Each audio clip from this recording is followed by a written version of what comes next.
This is Avengers versus Invaders #1, and you can tell that from its title, over half of which is ingeniously covered up by Spider-Man.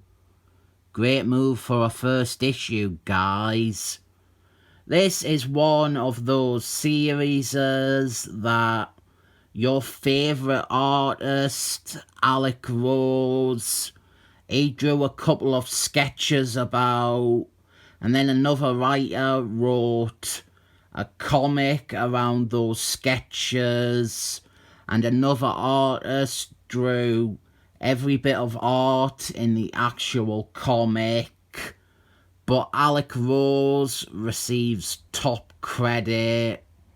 This is a 12-issue mini-series, and I purposely got every variant cover that wasn't by Alec Rose. So this first issue has a cover by David Fincher, the director of Panic Room, and it is good, but one immediate problem is that all the main Invaders have been members of the Avengers at some point, so it just looks like a picture of the Avengers. The other thing is, because Alec Rose is involved with this Marvel comic, starring nothing but Marvel characters, well, it gets to be co-published by Dinnermates Entertainment. That there is your favourite artist, Alec Rose. His actual involvement with this issue is over now. One of our central focuses for this series is Bucky Man, since he is a character that exists back in the 40s as well as in the modern day, and he has undergone the most radical changes.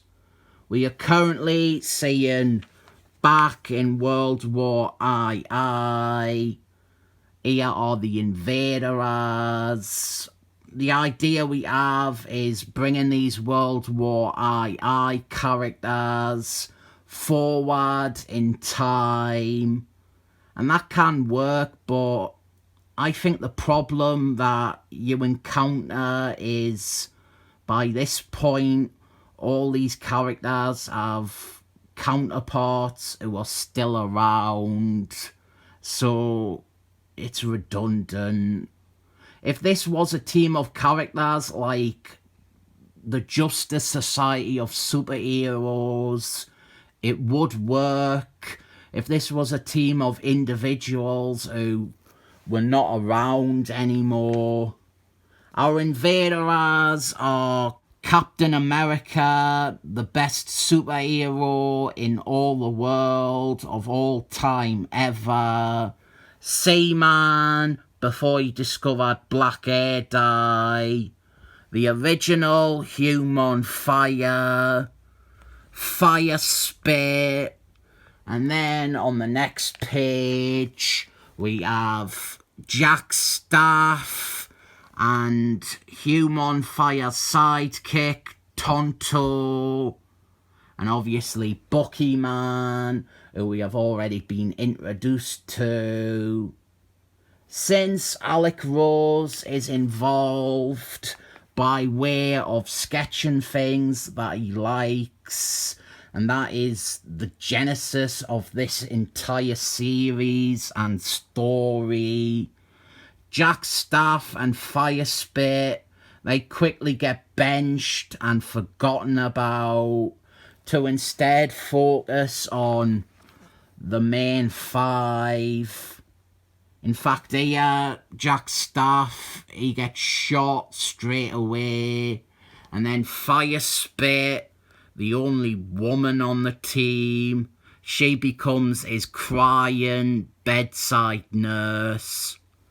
But this soldier boy down here, he is the plot character responsible for what happens. We will learn all about that in a future issue. In the present, Spider-Man is being chased down by the Thunderbolts. This is after Civil Wars. So Spider-Man is an outlaw and the Thunderbolts are working for the government. The Thunderbolts are written pretty terribly. But this is where our time-travelling invaders show up. Just the main five. And you cannot see it here, but that soldier boy is meant to be with them as well. And so the invaders, they end up fighting the Thunderbolts. And I can't get down with this. There are some exciting and rousing matchups like Human Fire versus Venom. That is like the standout one. I also like down here we have Seaman versus Spiky Balls. Spiky Balls, of course, is Speedy Balls when he got edgy, literally and figuratively. I need to do a video about Spiky Balls. Spiky Balls is great. Haters, back off. Spiky Balls is brilliant. So the Invaders, they defeat the Thunderbolts and they run off into this strange new world. And Spider-Man scores a bad put down on Song Girl. I didn't even think Spider-Man was handled that respectfully. And one of our other main character subplots is with Iron Man. Since this is after Civil Wars, Captain America is currently dead, and Iron Man is blaming himself and drowning in regret over it. He gets news about a sighting of Captain America in Times Square, and he is hopeful that it means Captain America is back to alleviate his guilt. Good indictment of his character. He is hoping for a last-minute magic result to get him out of feeling responsible for something. There is definitely problems with this miniseries, but there is plenty of bits of it that are to one's liking. As far as event miniseries has gone, this is shit and shoulders above the stuff that Michael Bryan Benson was doing at the same time. And that must be tiring when I do an Avengers comic from the 2000s. And one of my main points is that it is automatically better than Benson, but it is. This has characters and character arcs. It has a focus. It has a story. It has set pieces and a lot of scope.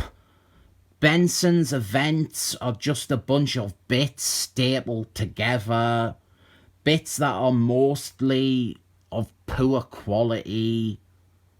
Human Fire versus Venom. That little bit in this, it is better than Benson's entire body of work. And it's only like 3 or 4 panels. So it is a 7 thumbs up.